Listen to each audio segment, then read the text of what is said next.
粉丝朋友会觉得你经常在一本正经的，好像在搞笑，你表现出来其实还是比较放松、可爱、爱笑的这一面。对于这一点，你有什么想要去解释的吗？这个笑只是在掩饰尴尬了，可能并不是发自内心的想笑啊。那你觉得就是自己是感性更多还是理性更多？分不一样的时候吧，就比如说工作上的一些决定什么的时候，我挺容易纠结的。就比如说周围人给我意见什么的，比如说这个人说 A， 那个人说 B， 然后我就会自我纠结很久，但其实可能我心里已经有了一个答案，但我这个答案还是会在这里面纠结很久，然后又想想那个人说的，又想想这个人说的。对于感性和理性这个问题来说的话，就是之前网上很火的 MBTI 人格测试就可以解答这个。就你有做过这个测试吗？我做过2次，但2次结果是不一样的。我第一次做是一个 INFP， 描述的是什么心里想很多，然后就是老是自己 emo 的一个。因为 INFP 它就是一个又感性然后又内向的啊。第2次测的是那个什么想象家 INTJ 吗？应该可能是就是说什么想象力很有想象力什么什么的。那其实从整体来讲的话，因为都是 IN 开头嘛，所以说你的确就是像你所说的一样，是一个偏内向、内倾型的一个人。可能有什么问题，你会从内心去找答案。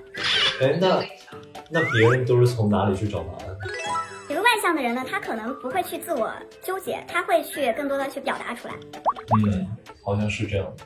因为理性的人会对自己要求比较高嘛，在理智这一块来说，会给你自己带来一些压力嘛。是会有点压力，就可能有一些东西想太多之后，会消耗自己的一些能量。对，消耗自己的能量。那你会通过什么样的方式去平衡这种情绪还有理智呢？我觉得最有用的方式就是睡觉，就是真的睡一天，第2天醒来就好了。其他的活动，去观察别人，可能心情不好或者什么样的时候，就是去看周围的人，看他们是怎么样工作、怎么样生活的，然后就会想到，其实这个世界这么大，是吧？每个人都只是一个很渺小的个体。然后就看着天空啊，把自己的日子过好就行了。能吃上口饭，能睡个饱觉，很开心嘛。然后，那你觉得就是平时跟什么样的人相处会更舒服、更合拍呢？我跟话少的人相处。为什么？原因是什么？因为我本身就话比较少，但如果对方也是本来就话比较少的。那我就觉得也没有什么压力，我也没啥压力，他也没有啥压力。其实大家可能还是觉得你是一个隐藏的搞笑人，所以说我们要给你一个突击的考验，就是讲一个笑话。这么突击的吗？冷笑话也可以。